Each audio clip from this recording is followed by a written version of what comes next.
Full disclosure, news and commentary number 70. 70. 70. 70. 70. 7-0, baby. Kevin's We're here. Me and the kids are at Bill Breeze Park in Ocoee, Florida. enjoying some seconds, man. Non-spawn, but I like them. Nice. You said enjoying some checkers non-spawn. My kids know the lingo. By the way, that does remind me. Thanks for reminding me, kid. There's a link to a thing called Acorn below in the description. What that is a place that it rounds up whenever you do a charge with your card. It rounds it up, takes that change, and invests it for you. So I do Acorn. I'm going to put a link below if you want to do Acorn. If you use the link below, they will start you off with $5. Free cash money. Just so you know. And it's a proper time to invest. But enough about that stuff. Did you ever think you would hear me do some kind of pitch like that? Isn't that cool? Like, look at the shock. Look at the shock.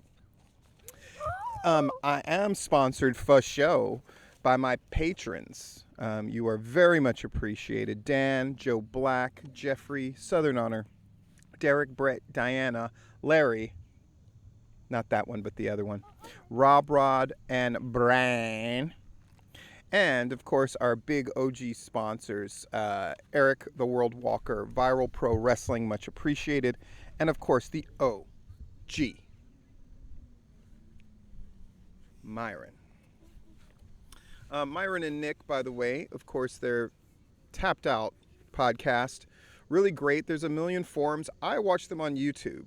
And it's funny because their YouTube thing, which they did as sort of an afterthought. Most people listen to them in other ways. But they put their stuff on YouTube as well. And I noticed that those numbers are growing for them, which is really interesting. So if you've never checked out Nick and Myron before, and you're not comfortable with the format, obviously if you're watching me here, you're comfortable doing it this way, check them out on the YouTubes. All right, let's jump into what is our commentary about?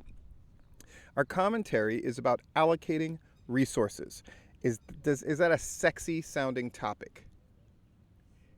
No, not at all. Not at all, but I thought it was a good time to cover it. We got some wrestling to talk about. Oh, by the way, currently happening as we speak is AEW keeps having stuff. Since my kids have walked away, I'm going to steal their drink. AEW is doing a women's tag team tournament for a cup. 8 teams decided by random lot, supposedly. The deadly draw, they're calling it. Steve, are you going to cover that? I know you cover all the... Yes, I'm covering it. So I watched the first 2 matches already, and then I'm going to go back and watch the rest and put up a Platinum versus the AEW Women's Tag Team Cup, the deadly draw. And I'll get Raw watched as well. This is what I do because I love you.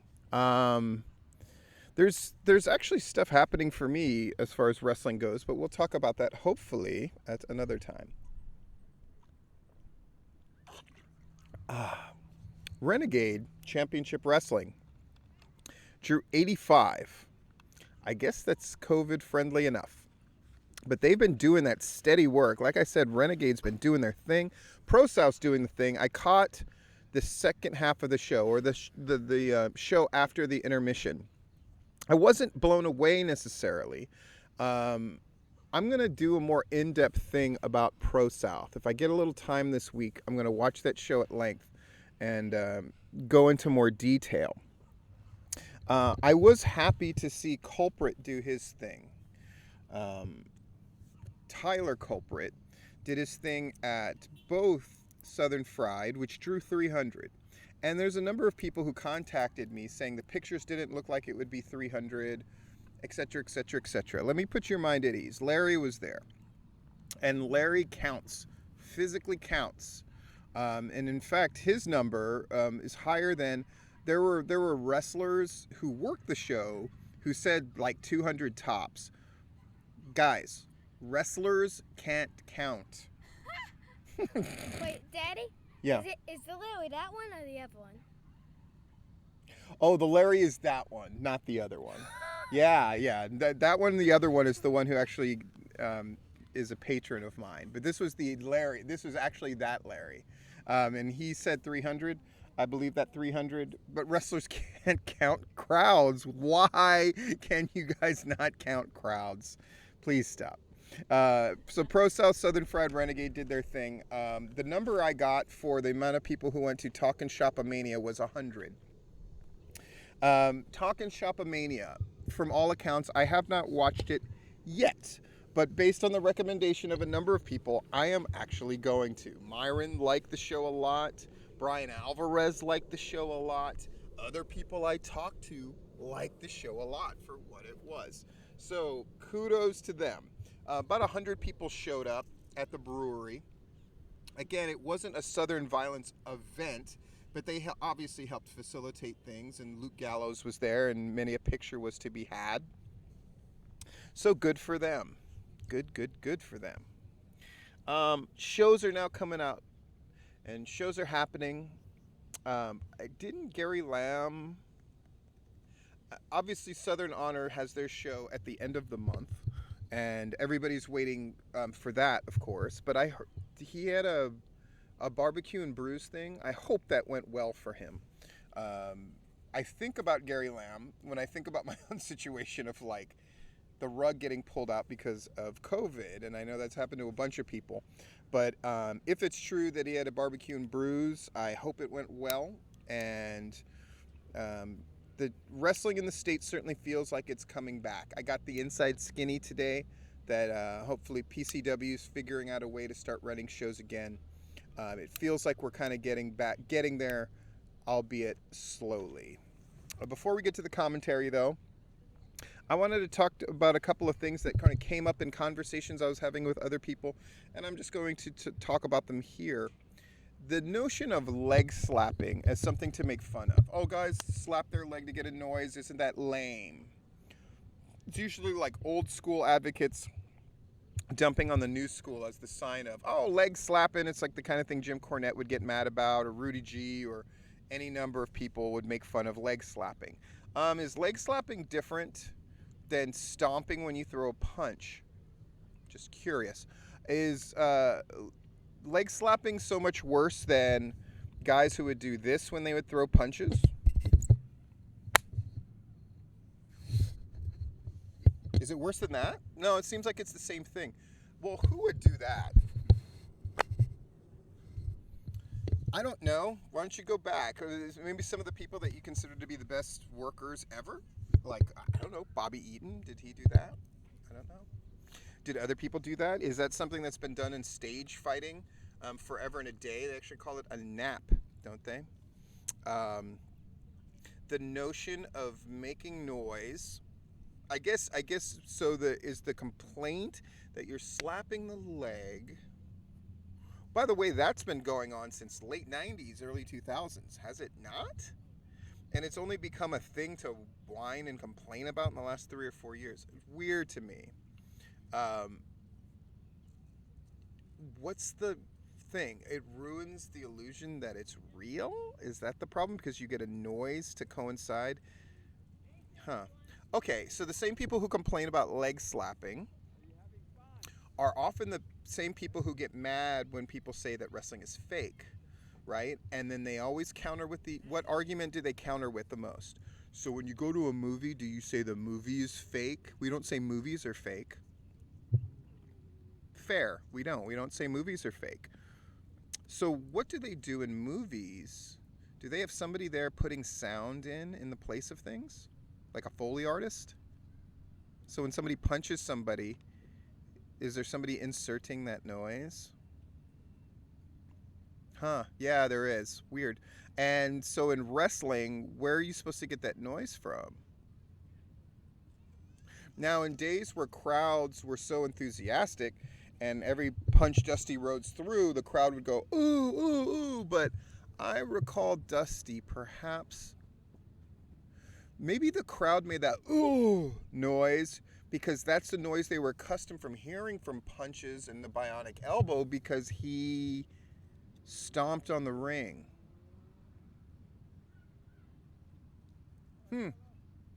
Wow. Leg slapping, nothing wrong with it. That's my take. And people who bitch about that kind of thing, then by all means bitch about all the other ways that we've made noise. We've provided Foley noise for different things that we do in pro wrestling. In case you missed the memo, the wrestling ring itself is designed to make a lot of noise. So should we remove that element?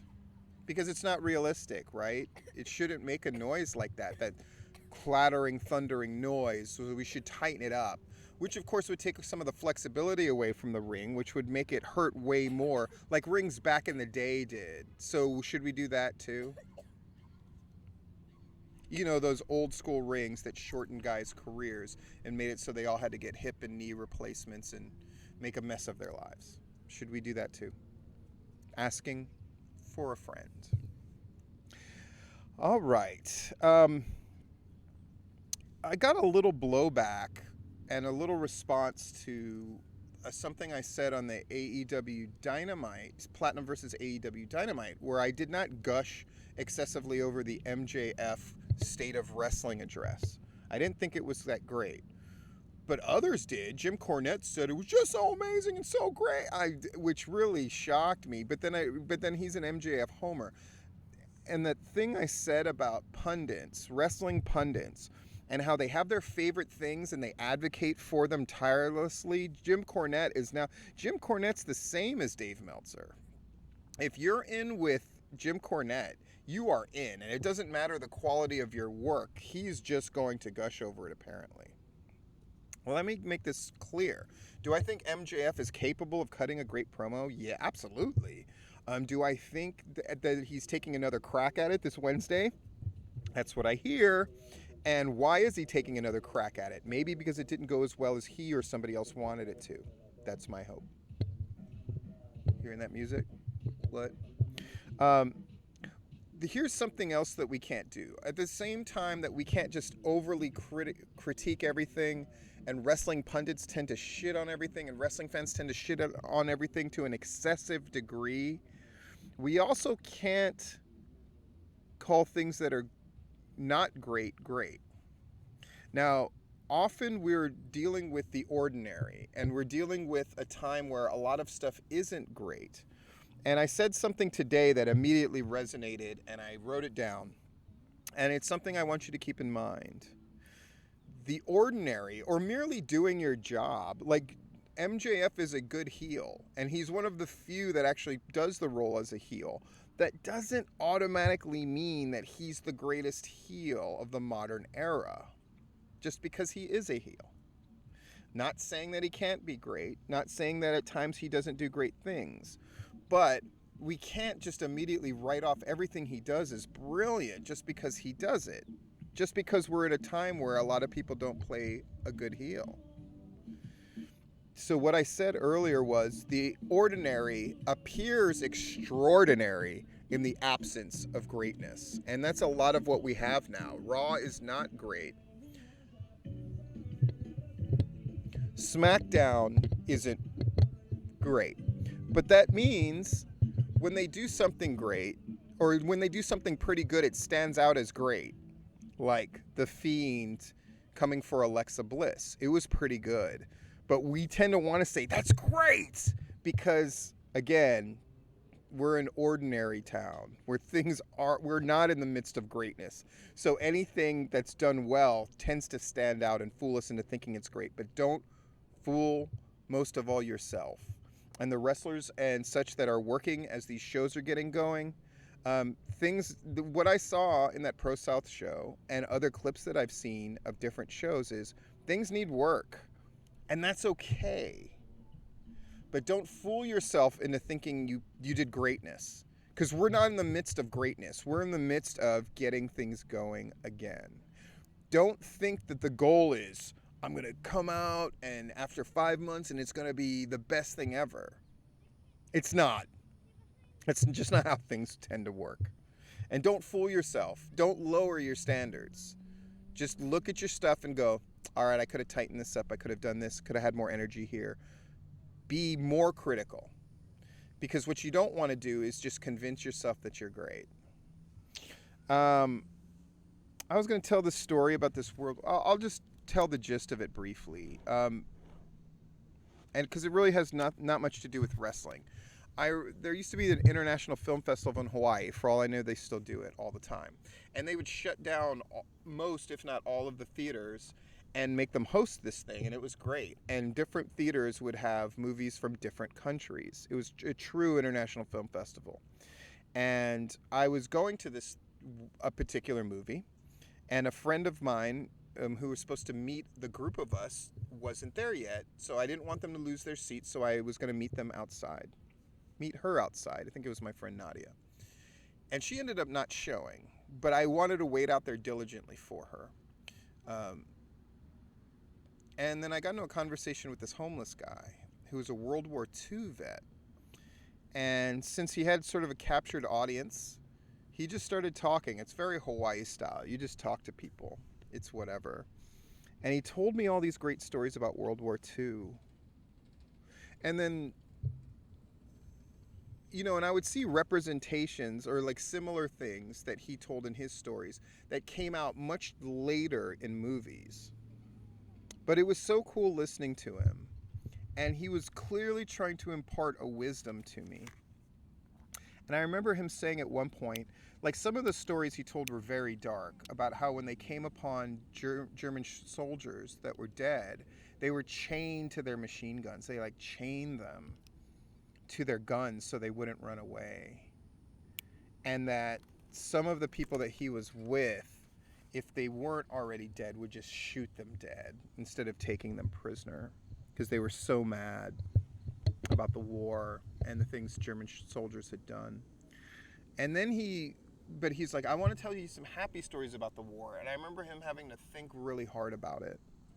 But he had one story in particular that was so cool. So they stumbled upon this like church/monastery and they searched it thoroughly. And then they found like a bunch of nuns that were hiding, and the nuns were terrified of them. They were terrified. And this was in France, I believe. They were terrified because they thought that they were going to be raped and all this horrible stuff was going to happen to them. But then once they realized that they were free and that the war for them was basically over, they were so happy. And to thank the soldiers, they busted out this wine that they had like methodically, carefully hidden throughout the monastery. And he was like, it was amazing the way they found to stash these barrels of wine. You would have never known. It was incredible. And bottles of wine. They said wine. So he's like, so him and the soldiers all got like lit up, drunk, and just had a great time. And because they were so glad to be alive. And so he talked a lot about how glad he was to be alive even though he was homeless, and how glad he was to be alive even though his life wasn't what he wanted it to be, and that kind of thing. And it does remind me of sort of wrestling, because as it's come back, we should just be glad that it's alive and go from there. And when history is all well and told, and as negative as people want to be to each other in wrestling, it's just I've already resigned myself to, we're just kind of going back to business as it was, and people hate people and they're just going to undercut them. And there's certain people who do reach arounds in public on others, but then stabbing them in the back.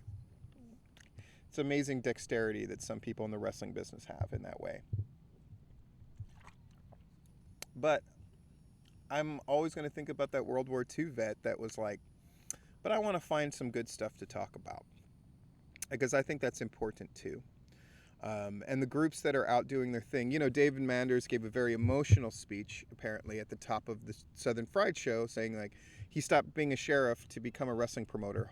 Fucking terrible idea.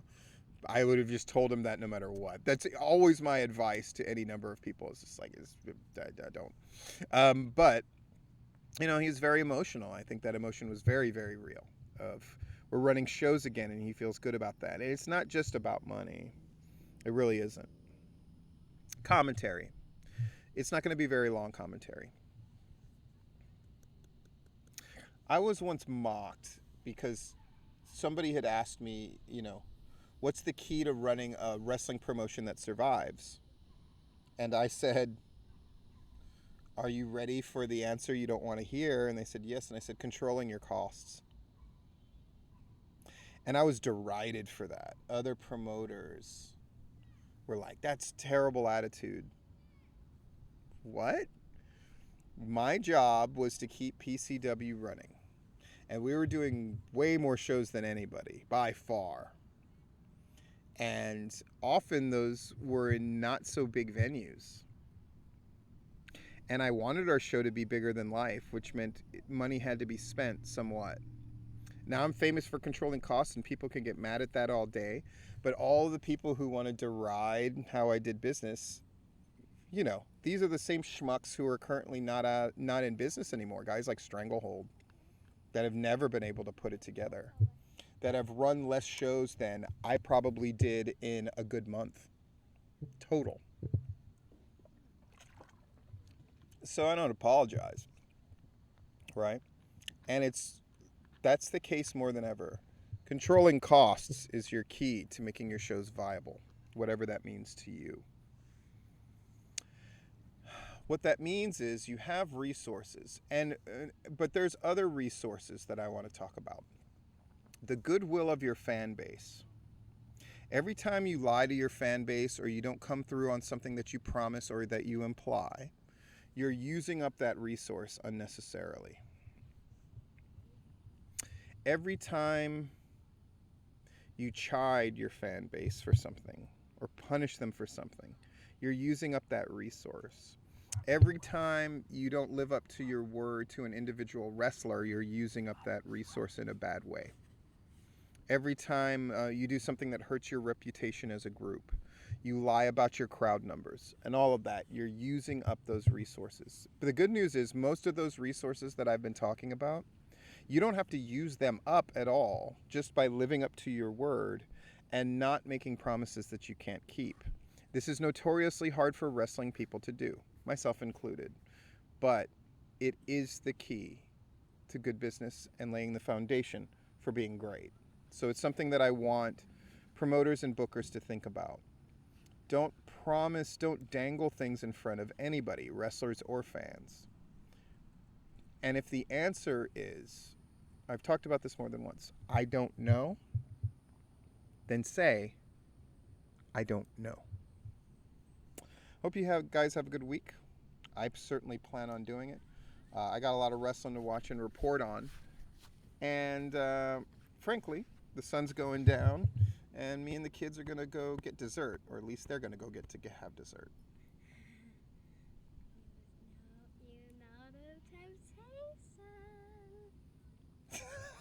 I don't know what that means. I'm also here. Nice. Anyway, all of you take care. I'm a velociraptor.